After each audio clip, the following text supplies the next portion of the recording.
There's nobody to hang out with during the day. So Matilda said, Emily, you need to take a long walk through the cornfield. Go clear your head. So Emily walked along through the cornfield, and as she was walking, she found a great big dandelion puff. And she picked it up, and she thought, I'm going to make a wish. So she closed her eyes, and she held it tight. She said, I wish I had a friend. And she blew as hard as she could. And all those little dandelion wishes flew across the cornfield, straight to the heart of a scarecrow. Well, as she was walking along, she came across that very scarecrow, and there he was kind of hanging out in this field. And Emily looked up at him and said, you know what? He doesn't look very happy. Let me see what I can do about this. So she ran out in the field and came back with a great big sunflower, and she laid it down at that scarecrow's feet.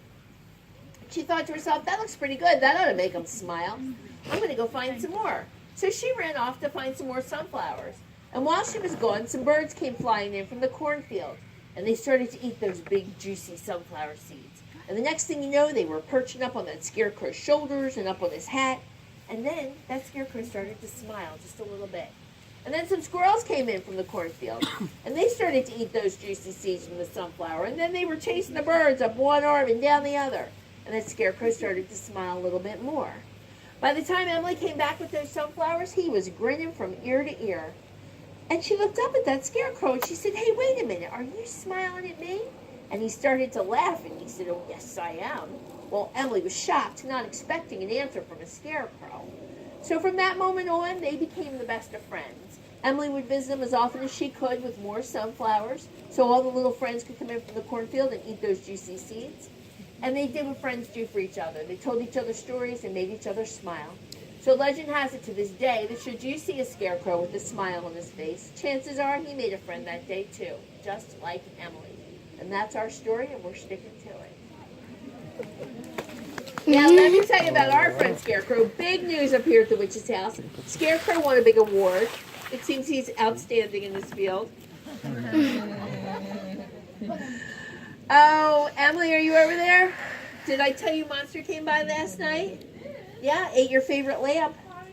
Said he wanted a light snack. And I always thought he was a nachos and jalapeno pepper kind of guy. Wood goes ha ha ha ha ha ha thud. A Monster laughing his head off. What do you call Monster puts poison on your Cheerios? A serial killer. Did I tell you about Skeleton?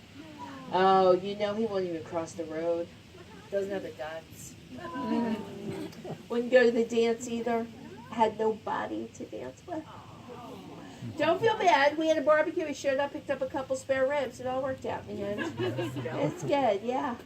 All right, knock, knock. Who's there? Impatient ghost. Impatient. All right, wait. Knock, knock. Who's there? Owls. Owls who? Very good. Yes, they do. All right, one more. Knock, knock. Who's there? Boo. Boo. Don't cry. We won't tell you any more silly jokes.